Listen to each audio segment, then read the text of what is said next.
Olá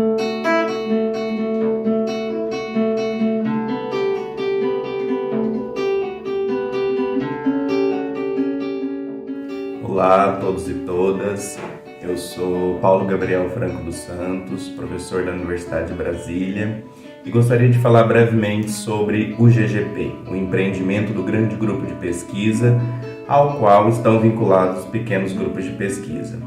Então, o GGP é um empreendimento histórico, datado mais ou menos do final da década de 90, de formação docente nessa interface universidade-escola, né? Então é um empreendimento que foi idealizado e levado a cabo pela professora doutora Lisete Maria Orquiza de Carvalho, na Unesp, de Ilha Solteira, e essa agenda formativa dos grandes grupos de pesquisa ganharam lastro e formaram muitos pesquisadores, professores, pessoas que estavam vinculados a esse espaço formativo nessa interface universidade-escola. Então, a professora Lisete, sempre muito inspiradora de vontades, uma entusiasta da crítica e uma lutadora ferrenha da coerência, sempre estimulou os processos criativos, críticos dos grandes grupos de pesquisa. E cá estamos como produtos e como entusiastas e produtores de outras configurações, de outras formas de trabalho dentro do GGP, dentro dos PGPs.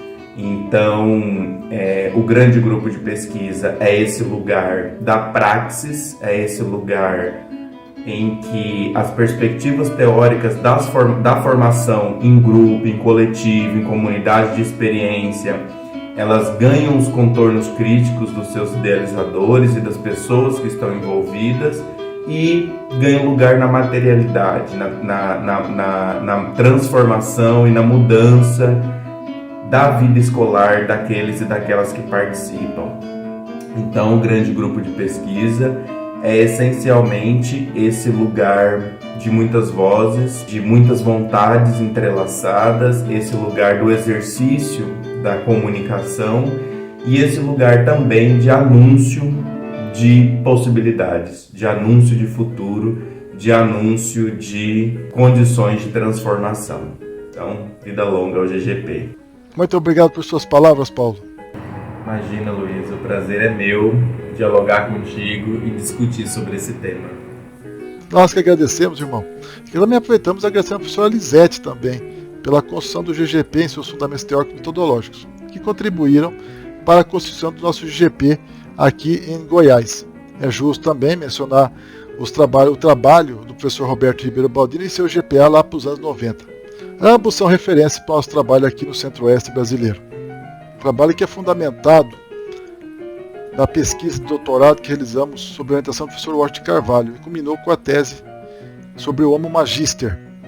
Em 2014, um prolongamento da tese, um dos desdobramentos, foi a confecção do conceito de campo educacional brasileiro, um espaço social onde vários subcampos, a saber, o campo da Confederação e Federação dos Profissionais de Educação, o campo da Secretaria de Educação, o campo escolar, campo literário das obras didáticas, campo educacional das organizações da sociedade civil, campo universitário, disputam a verdade sobre a educação. Uma relação particular entre o campo escolar e o campo universitário é o que a gente chama de campo de GGP. É um campo interseccional entre o campo escolar e o campo universitário. Lá, alunos, professores, pesquisadores produzem bens simbólicos que são validados nessa intersecção e fora deles. O GGP é formado por vários pequenos grupos de pesquisa, ou seja, são subcampos do GGP, são os PGPs, entre eles o Colégio Estadual João Barbosa Reis, o Colégio Estadual Colemar Natal e Silva, o Colégio da Polícia Militar de Goiás, Unidade Verema Mundim, o Instituto de Física, o Colégio Estadual Jornalista Luiz Gonzaga Contarte, o Colégio Estadual Ari Ribeiro Valadão Filho de Goiás e o Ari Ribeiro Valadão Filho de Tocantins. O Colégio Estadual Tancredo de Almeida Neves fecha o conjunto de PGPs. O GGP tem um formato de rede, a gente pode fazer uma análise como rede, que a gente fez com o Node.xl. Aqui está o GGP em 2019 e na esquina direita uma dinâmica do GGP em 2020. Aqui a gente pode fazer uma pequena leitura de um PGP, como que ele é constituído ao centro e como que é a relação entre a professora e os participantes do PGP dela. Nesses pequenos grupos interseccional, a gente procura ultrapassar o nível objetivista de formação e o nível subjetivista e chegar no nível praxeológico. A ideia é integrar a formação inicial e continuada de forma quadripolar, ou seja, envolver todos os agentes educacionais no processo, de forma que um possa contribuir com a formação do outro. Aqui está a definição do nível objetivista, onde que a estrutura domina o agente, a subjetivista, onde que o sujeito realiza as ações desconsiderando a estrutura, e o nível praxeológico, onde que ele procura a formação de tipo que a gente procura problematizar os hábitos do agente e a posição que ele ocupa no espaço social. Em particular, essa estrutura que nós mencionamos é que permite a gente pensar o ABNCC, os itinerários formativos, o projeto de vida, enfim, o currículo como um objeto libidinal simbólico conversível por esses vários campos. Na sequência, o professor Inácio vai falar sobre a ABNCC enquanto objeto libidinal plural e números e hierarquizada. O professor Alisson vai falar sobre o erro de curto-circuito que as pessoas cometem ao fazer certas análises das demandas promovidas pela BNCC no campo escolar. E por fim a gente indica uma proposta alternativa ao projeto de vida, chamado de esboços de autoanálise. É com você, Inácio. Olá pessoal, tudo bem? Eu sou o professor Inácio de Araújo, sou professor de matemática e sou professor da Secretaria de Educação de Goiás. Desde 2019 eu trabalho com a construção do documento curricular a partir das diretrizes da Base Nacional Comum Curricular, e a partir desse trabalho e das experiências que eu experimentei e vivenciei nesses últimos 2 anos, eu quero trazer um pouquinho da minha percepção a partir da teoria do campo educacional brasileiro e também a partir das concepções e dos temas que tantas vezes discutimos no GGP. Quero trazer para mim um pouquinho das minhas percepções acerca da Base Nacional Comum Curricular, principalmente a partir da teoria do campo educacional brasileiro e das concepções e temas tantas vezes discutidos no GGP. Bom, para mim, então, quando eu começo a observar e entender a Base Nacional Comum Curricular, eu percebo uma base plural, hierarquizada e inúmeras. Ela, para mim, ela é uma base plural porque ela é oriunda de uma série de lugares, de pessoas, de aspectos e elementos que são sociais, em relação ao mercado de trabalho, em relação à ideia de comunidade, em relação à progressão dentro dos projetos de vida que o jovem pode seguir, pode escolher, e principalmente acerca das possibilidades de escolhas que esse documento curricular oferta aos estudantes. E quando eu penso esse estudante, eu penso ele num lugar mais centralizado, numa grande região, e num lugar mais afastado, numa pequena região. Então, essas escolhas, a partir dos itinerários formativos, a partir das disciplinas eletivas que são ofertadas, tem uma relação com o professor, com os conhecimentos e com a bagagem que esse professor traz de suas experiências e de sua formação também.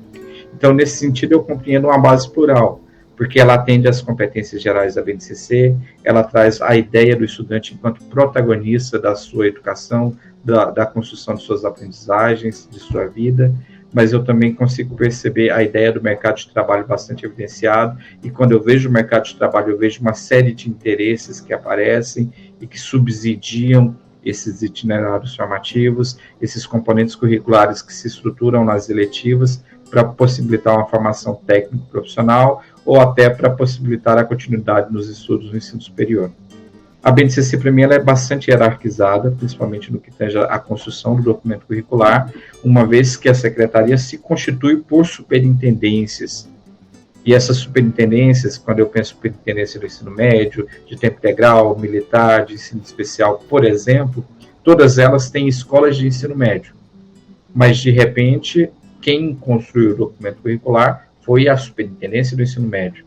Então, ela sobressai e às vezes eu percebo a ausência de um diálogo entre essa superintendência com as outras superintendências para conceber um documento que favoreça a construção de aprendizagens intelectuais, políticas, significativas e tantas outras, mas que atenda às necessidades, às especificidades e às intencionalidades de cada uma dessas superintendências. Nesse sentido, a superintendência do ensino médio, ela é ela quem decide quais são os percursos, quais são as expectativas de aprendizagens, quais são os conhecimentos que serão trabalhados. Então, toda a parte de seleção, de análise e estruturação da parte pedagógica ficou nas mãos de uma superintendência. Ela se destaca, ela sobressai. Então, para mim, a BNCC, nesse momento, ela se mostra bastante hierarquizada. E a BNCC, ela é inúmeras. Por quê? Porque a partir do momento que esse documento curricular, que é construído por uma coordenação de uma gerência da superintendência do ensino médio, quando esse documento chega na escola, essa escola tem características que a articula, que coloca ela diretamente associada a uma superintendência que não necessariamente é do ensino médio. Então, quando o documento curricular do ensino médio chega numa escola de tempo integral, eu percebo o viés desse documento na preparação do estudante para o Enem. Quando eu percebo essa escola chegando numa escola parcial que é relacionada ao ensino médio, à superintendência do ensino médio, eu percebo que o viés dessa escola a partir desse documento está mais voltado para a potencialização de aprendizagens para o SAEB.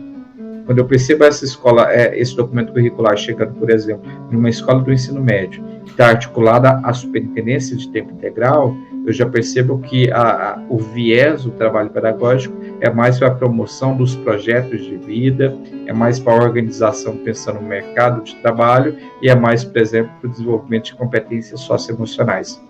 Então, quando eu trago essas falas a partir dessas alegorias, o que eu quero dizer é que um único documento curricular que foi construído lá na superintendência do ensino médio, ele se transforma numa série de documentos curriculares.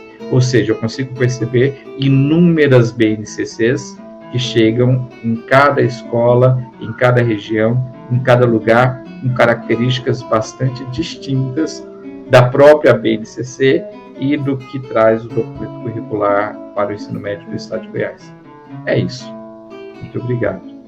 Bem, como já vimos, a BNCC e os itinerários formativos são plurais, inúmeros e hierarquizados, tanto nas suas criações quanto nas suas apropriações pelos subcampos que compõem o campo educacional brasileiro. Dessa forma, cabe aqui um questionamento: como a BNCC e os itinerários formativos serão apropriados dentro do campo da escola? É necessário compreendermos primeiro o que, segundo Bourdieu, é o erro de curto-circuito. Nas palavras de Bourdieu, o erro de curto-circuito consiste em aproximar termos muito distantes, desprezando uma mediação muito importante. Ou seja, somos e fomos levados a pensar que a BNCC e os itinerários formativos mudaram radicalmente o ensino no campo da escola.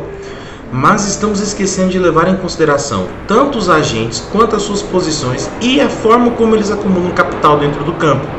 Ao pensarmos nesses elementos, podemos ressignificar tanto a BNCC como os itinerários formativos e compreender que os mesmos serão convertidos dentro do processo.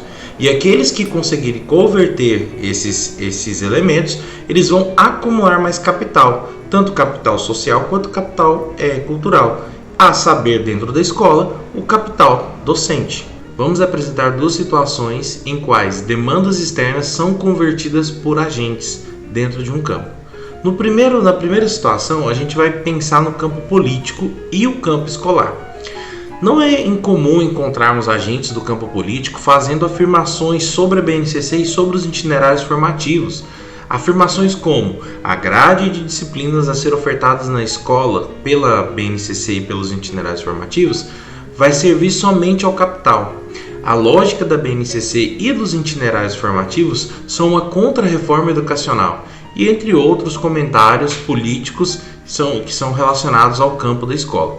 No entanto, essas afirmações são muito simplistas e recorrem ao erro de curto-circuito, pois utilizam a lógica do campo político no interior do campo escolar, diminuindo o papel do professor como agente do campo escolar.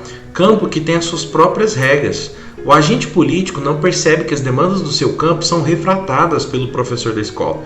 A conversão da BNCC e dos itinerários formativos no campo da política se dá em outra lógica, ou a lógica do acúmulo do capital político, que é totalmente diferente do capital docente. Então, como a BNCC e os itinerários formativos serão recebidos no campo escolar? O segundo exemplo que eu posso dar para vocês é o exemplo da escola em que eu faço parte. Faço parte do Colégio Estadual Jornalista Luiz Gonzaga Contarte e lá sou professor efetivo de Física. No ano de 2020, surgiu a oportunidade de criarmos um PGP na escola. Fiquei animado porque eu fiz parte de um PGP, então eu já vinha de um processo contínuo. Então, para mim era natural trazer o PGP também para a escola. Depois disso, durante esse processo de construção do PGP, surgiu a oportunidade de termos uma disciplina eletiva e também abraçamos a ideia. A diferença da disciplina eletiva para a disciplina normal é que a disciplina eletiva é uma página em branco. Então, juntamente com os alunos do estágio e os alunos formadores, nós começamos a mexer na disciplina e criar uma ementa, algo que contemplasse as demandas deles e as demandas também da escola e também as minhas demandas. Isso é importante ressaltar, por quê? Porque nós estamos convertendo a lógica da BNCC e dos itinerários formativos. A gente está, de certa forma, resistindo a essa lógica e colocando nossas ideias, nossas demandas para funcionar. A disciplina eletiva só foi possível porque dentro do processo de formação que nós temos na faculdade, no Instituto de Física, nós participamos de uma coisinha chamada esboço de autoanálise, que a gente faz no estágio 1 e no estágio 2. Isso permite a gente a compreender um pouco mais sobre a pesquisa e compreender o nosso papel sobre a pesquisa também. Certo, agradeço o professor Alisson pela apresentação, né, da questão das conversões dos capitais que são realizados pelos professores, né, na escola. E agora, dando prosseguimento à nossa apresentação, nós vamos falar de como que essas conversões elas podem ser feitas, né, como que nós realizamos essas conversões no contexto do projeto de vida, né, onde a gente traz para dentro do projeto de vida a questão do esboço de autoanálise, né, nós do GGP. Então, o esboço de autoanálise, ele é um processo que os estudantes eles fazem, né, eles passam, não só os estudantes, mas os professores também, onde a gente tenta construir, né, ou reconstruir essa trajetória, essa origem e trajetória social, né, de cada um, né, levando em conta o espaço social ocupado por cada um, né, espaço social da família, e como que isso está amarrado diretamente nas próprias perspectivas de futuro de cada indivíduo, né, como está intimamente ligado com até as opções de futuro e o que é permitido determinada pessoa vislumbrar como futuro ou não, né? Então a gente tenta trazer isso para dentro da disciplina de projeto de vida. A partir do que o professor Tiago colocou, né, nós que fazemos parte do GGP, temos essa influência forte do esboço de autoanálise, e eu, como professora da disciplina de estudo orientado, que é uma disciplina dos últimos anos, né, do ensino fundamental, trabalhei também, né, essa temática na produção de resumos expandidos sobre a possível trajetória acadêmica, escolar, de vida desses alunos, né, a importância de se pensar nesse futuro a partir também do que temos hoje, né, do que é possibilitado hoje. E aí me chama muita atenção a fala de uma aluna, né, na produção, porque foi uma coisa contínua, né, foi uma retomada contínua. Escreviam, voltavam, vamos corrigir, vamos melhorar. Então, esse tipo de atividade, ela causa estranhamento aos alunos, né? Uma coisa contínua, uma coisa que eu tenho que sempre estar retomando e analisando, né? As pessoas mudam, os gostos, as afinidades vão mudando. E aí uma aluna colocou o seguinte: não, professora, eu vou casar com um velho rico, que é uma coisa bem comum até nas redes sociais, né? Tem aquele negócio de velho da lancha, os negócios assim. E aí eu fiquei pensativa, né? Por que será que essa aluna colocou justamente essa situação, né?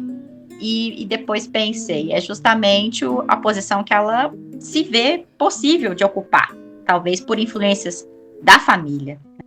E a forma como ela vê de ser rica não é através desses esforços, ela não consegue ver os efeitos desses esforços, é justamente casando, né? Então, ser uma atividade contínua, né? Ser uma atividade em que eu possa ter retomadas e entender que eu tenho várias escolhas que não necessariamente ser, né? Eu posso querer ser esposa, mas não seja a minha única opção.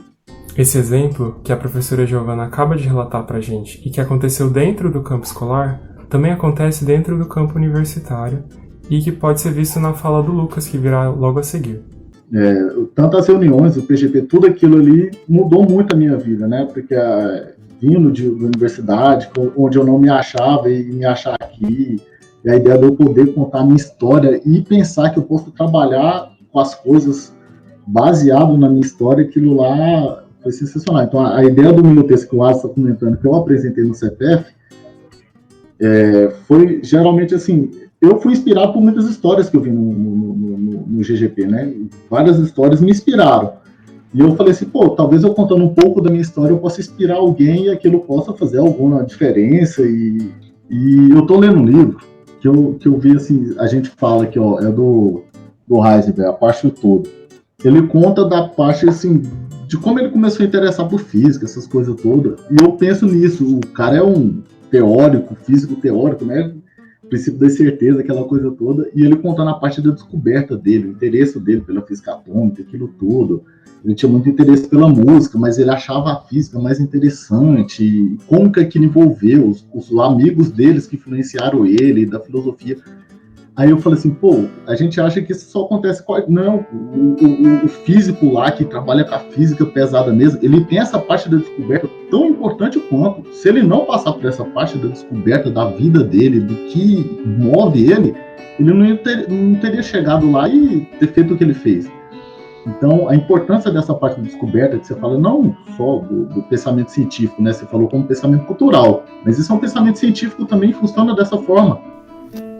Então, o esboço de autoanálise, ele é uma alternativa para atender de forma mais adequada os nossos alunos que, em alguns casos, não pararam para refletir sobre o futuro, e, em outros casos, aqueles alunos que também possuem poucas alternativas de futuro, poucas possibilidades. Então, essa era uma alternativa para o projeto de vida, no sentido de a gente tentar desvincular essa disciplina que é proposta na BNCC a uma uberização estudantil, no sentido de valorizar mais o protagonismo, a inovação, e trazer a trajetória social e escolar dele para fundamentar essas escolhas que eles podem ou não ter. A fala da professora Aline corrobora a análise que temos no capítulo 5 da BNCC, onde nós percebemos a associação, a aproximação do projeto de vida à inovação e o protagonismo juvenil às competências gerais específicas. Essa análise foi feita através do software de análise Iramutec e GEF.